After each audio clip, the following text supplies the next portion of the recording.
I was in the jungles of Kote. One guy claimed he's got a Nagamani, jewel that comes out of a cobra. Everybody looks at him with great reverence. He said he will display his Nagamani. He placed it on a leaf and held a white cloth. I couldn't believe it.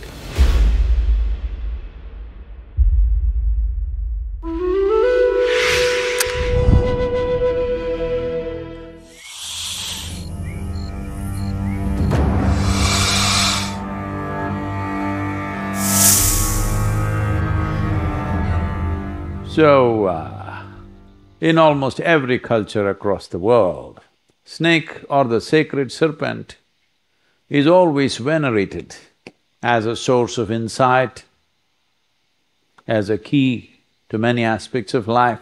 While even biologists or zoologists, to be specific, also have some incredible facts about snakes, which have been largely ignored. For example, even now it is recognized that many sea snakes or certain sea snakes, even today, possess what is called as a pineal foramen. That is, it has a hole in its forehead, and there are light sensors, so it's called the pineal eye. Largely till recently, I think it was believed that this pineal eye went into extinction almost 100 million years ago. But in recent times, certain scientists are recognizing that certain snakes still possess the pineal eye or the pineal foramen. Foramen literally means, in Latin, just a hole in this head. This happened when I was maybe 21, 22 years of age, and I was in the jungles of Kote, thick jungles, tiger country, king cobra country. There I was with these tribals and walking in the forest for days on end. So one guy claimed he has what is called as a Nagamani. Many people of Indian origin might have heard of this. There are women named as Nagamani. That means a jewel that comes out of a cobra, a pearl, or it's like a precious stone. How would a snake produce a precious stone? When a cobra ages, particularly the brown cobra of the southern Indian origin, particularly there, because this is where I've noticed, when it ages, as it starts finding, for it to hunt, it becomes more and more difficult because it's not as agile as it was in its youthfulness. Then it starts storing up its venom, which is one of the most complex proteins. Today, there is a whole lot of research and development of making variety of medicines out of snake venom, scorpion venom, even the spider venom, all these things, because venom is one of the most complex protein compounds that you will find on the planet. So it will start storing this up and crystallizes this and stores it up in its forehead. In starlight, it will glow and create light, bluish-green light. Because of this, insects and small animals will come towards it. That means dinner is coming.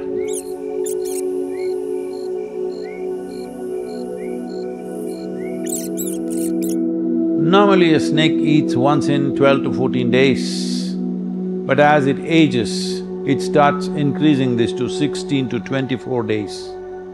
Much later, up to 32 days, it won't eat. So it just sits in one place and glows in the night. And insects, large insects and smaller animals like mice and other things move towards the light, and then he gets himself nourished. This is something that is known, it is very much in the lore in India. So this Nagamani is a very sought-after thing, that people want to get the jewel out of the snake. So today, unfortunately, for commercial reasons, people are catching snakes and trying to pull it out of its forehead.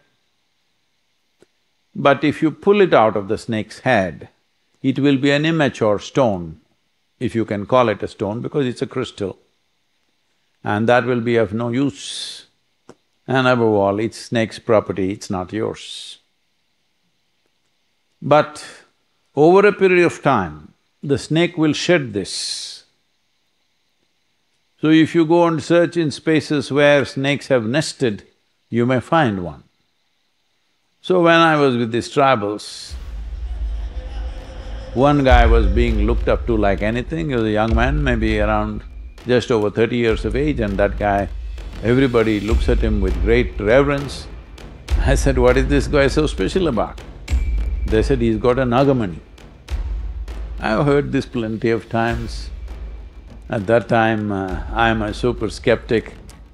Unless I see it, I won't believe it.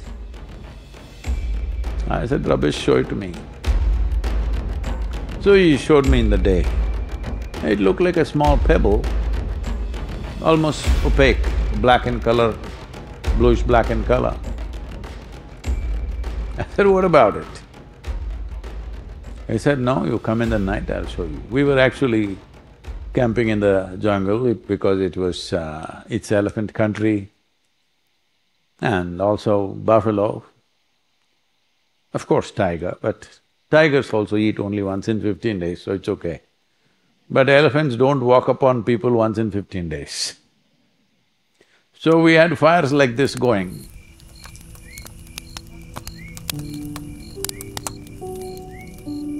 Then this came and he said he will display his Nagamani, but he didn't want firelight, so we moved away into the darker part of the jungle. There was hardly any starlight, very little. So he placed it on a leaf and held a white cloth, a thin white cloth. I couldn't believe it.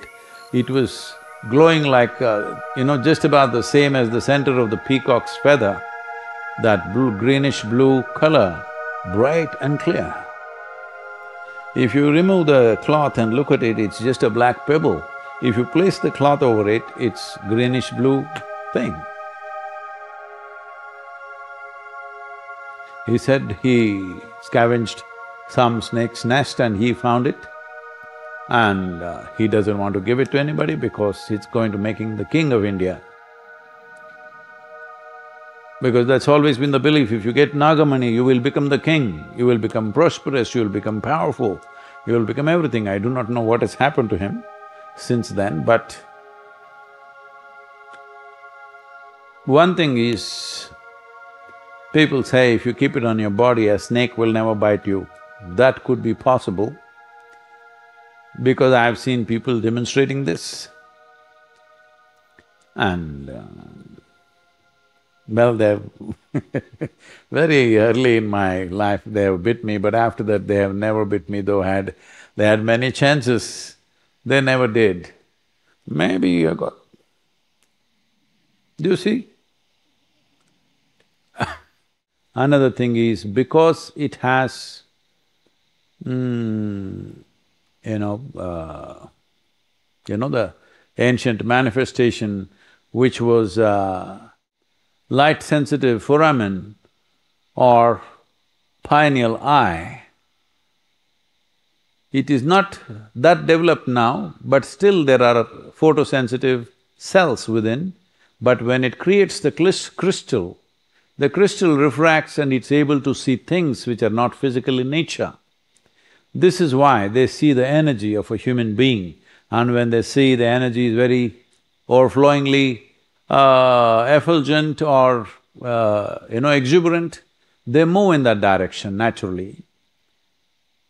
because they are seeing something more than the physical. Cobra is the only creature that it can see the element Akash or Akasha during daytime. However evolved a yogi you are, during the day, it's very hard to see, very, very rare. When certain changes are happening, during solstices and equinoxes you may, but on a general day it's very hard, only when there is no light you can see. But cobra is that one creature which sees that. So wherever people sought mysticism, wherever people had deeper experiences of life, there the snake image was always there. And within the human body, there is something called as a reptilian brain. This is what is relevant to us. The reptilian brain controls the vital functions such as heartbeat, respiration, temperature and balance in the system. Your body becomes reliable if your reptilian brain is all that you access, but it becomes rigid and compulsive.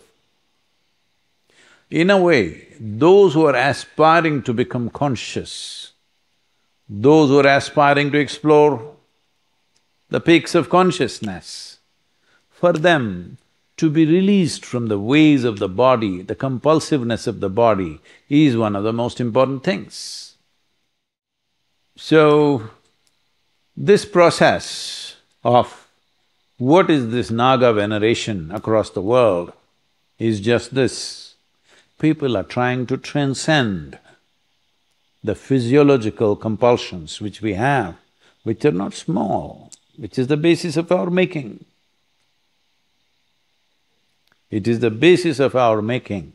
All the physiological compulsions of breath, which you must, food, hunger, reproductive aspects of life, everything are vital aspects of life without which you cannot exist. When I say you cannot exist, you can overcome a few things. Instead of eating 5 times a day, you can eat once a day or twice a day. Instead of sleeping 8 hours, you can slowly sleep 3 hours a day. You can do those things. But you are here only because somebody else had a compulsion. You call them your parents. Only because they had their compulsions, you and me are here. So these compulsions are managed by the reptilian brain. Suppose reptilian brain got little, what to say, dispassionate, suddenly it'll go away. So, yoga has 2 different ways to approach life. One is to subdue the reptilian brain, another is to transcend the reptilian brain. If you subdue, life works one way. If you transcend, life works in a different way. But if you are rooted in the reptilian brain, you will be just a body. You think you have a brain, but it's okay, that is the reptilian brain. So if you transcend, then this pineal foramen begins to function even with you. I'm meaning to say, if you don't use your venom on a daily basis, it'll all gather and crystallize and you will glow. But I think you're spilling it out on a daily basis.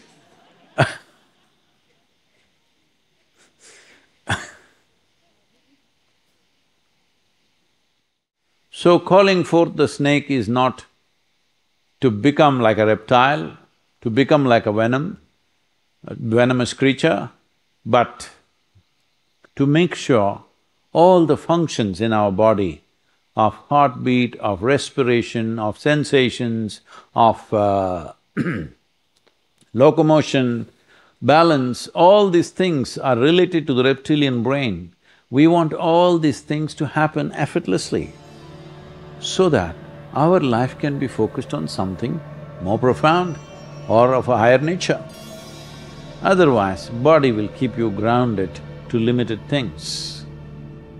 So, the idea is to use this nature of the serpent to not only allow us to transcend our physical body, but also to transport us to places and perceptions that are beyond us right now. With a pineal eye,